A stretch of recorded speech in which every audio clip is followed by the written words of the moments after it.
Savannah, Georgia, is a city rich in history, with its cobblestone streets, charming architecture, and a dark, haunted past that continues to draw visitors from around the world. Among its many ghostly landmarks, one address stands out as a symbol of mystery and terror. 432 Abercorn Street. This mid-19th century Greek Revival home is often hailed as the most haunted house in Savannah, a title that holds considerable weight in a city known for its paranormal activity. The house at 432 Abercorn Street, constructed in 1868, 432 Abercorn Street was built for General Benjamin J. Wilson, a Civil War veteran and successful cotton merchant. The Grand Greek Revival home, located at the corner of Abercorn and East Gordon on Calhoun Square, was once one of the most expensive houses in the city, valued at over $20,000, a significant sum at the time. General Wilson, his wife, and their 5 children moved into the home in 1869. While the house's elegant facade was once a symbol of the family's success, its history took a tragic turn, eventually transforming 432 Abercorn Street into a decaying symbol of Savannah's haunted past. The once grand house, now abandoned and deteriorating, is shrouded in mystery, with visitors reporting strange encounters and eerie experiences. The legend. Savannah is a city teeming with ghost stories, and 432 Abercorn is no exception. According to local legend, General Wilson's wife died of yellow fever not long after they moved in, leaving the general to raise their children alone. One tale tells of Wilson's disapproval of his daughter playing with poor children from the nearby Massey School, located just up from the house. Frustrated by her continued disobedience, the general is said to have tied his daughter to a chair by a window, forcing her to watch the other children play outside.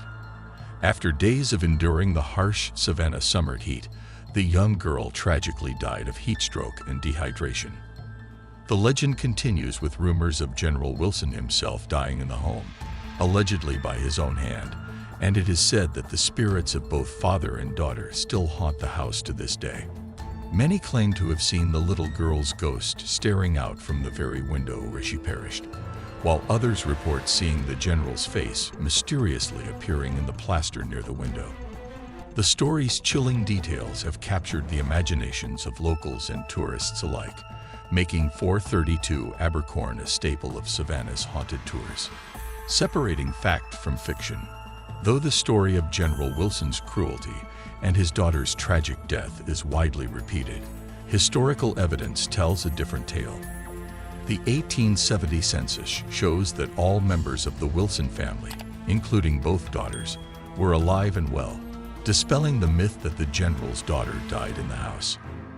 Furthermore, records reveal that General Wilson did not die in Savannah, but rather in Colorado in 1896. The rumors surrounding 432 Abercorn have been perpetuated, in part, by ghost tour companies eager to captivate their audiences. However, some companies, such as Ghost City Tours, have made efforts to present a more accurate version of the house's history. Their research uncovered census records that debunked the more sensational aspects of the legend. For example, both of Wilson's daughters lived into adulthood, with the eldest, Carrie, marrying and moving to Atlanta, where she died in 1942 at the age of 82. Despite the revelations, the rumors persist, fueled by the house's eerie appearance and its connection to Savannah's haunted lore. The darkest truth. The slave graveyard. While many of the more macabre stories about 432 Abercorn have been debunked, one unsettling truth remains. The house and much of Calhoun Square were built on top of an old slave burial ground. When the city of Savannah developed the area, instead of relocating the remains, they built directly over the graves of enslaved individuals. It is estimated that over 1,000 slaves are buried beneath the streets and buildings of Calhoun Square. This grim history is, perhaps, the most plausible explanation for the house's reputation as a cursed and haunted place. If any spirits haunt 432 Abercorn, they are likely not those of the Wilson family, but rather the restless souls of the enslaved people whose final resting places were desecrated. The tragic history of this slave graveyard serves as a stark reminder of the cruelty and injustice that mar Savannah's past. Visitors' paranormal experiences. Despite the many legends being disproven, visitors to 432 Abercorn continue to report strange occurrences, lending credence to the house's haunted reputation. People claim to have seen ghostly figures in the windows, heard inexplicable noises, and felt an eerie presence while standing outside the house. One of the most common phenomena reported at 432 Abercorn involves malfunctioning electronic devices, particularly cameras. Visitors often find that their cameras stop working properly when they try to photograph the house. One such incident occurred during Stephen Barnes' visit. His camera, a high-quality Canon EOS Rebel T3, began malfunctioning as soon as he attempted to take photos of the house. The lens zoomed in and out uncontrollably, and even after switching to manual settings, the camera refused to work. The next day, after leaving Savannah, the camera began working perfectly again. Such experiences are common at 432 Abercorn, with many visitors reporting similar issues. In addition to camera malfunctions, some visitors have captured strange anomalies in their photographs. Bright orbs, shadowy figures, and even faces peering from the windows. One photograph submitted by a visitor shows what appears to be the face of a young girl in one of the second-story windows, eerily matching the description of General Wilson's daughter from the urban legend. Restoration and the future of 432 Abercorn. 432 Abercorn was sold to new owners who intend to restore the house to its former glory. Local residents and preservationists are hopeful that the renovation will revitalize the property, which has long been an eyesore in the otherwise picturesque historic district. There is even speculation that the restoration may bring an end to the house's haunted reputation, as some believe that the tours and ghost stories have tarnished the home's legacy.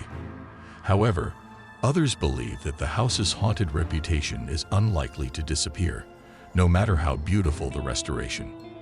The history of the slave graveyard beneath Calhoun Square and the countless paranormal experiences associated with the house have cemented its place in Savannah's ghostly lore.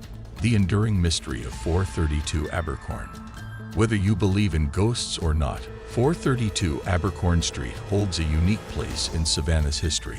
The house's decaying exterior and its tragic past have turned it into a symbol of the city's haunted lore. Its eerie atmosphere, combined with reports of malfunctioning electronics and ghostly apparitions, continues to captivate visitors. Many leave with more questions than answers, wondering whether the tales of restless spirits are real or simply a product of Savannah's imagination. Though some legends surrounding the house have been debunked, its mystery persists. Whether truly haunted or not, 432 Abercorn has become a must-see for those seeking a glimpse into the darker side of Savannah's past. As long as the house stands, its legend will endure, drawing both skeptics and believers to this haunting landmark. Thanks for joining us on this spine-chilling journey through the mysteries of 432 Abercorn Street.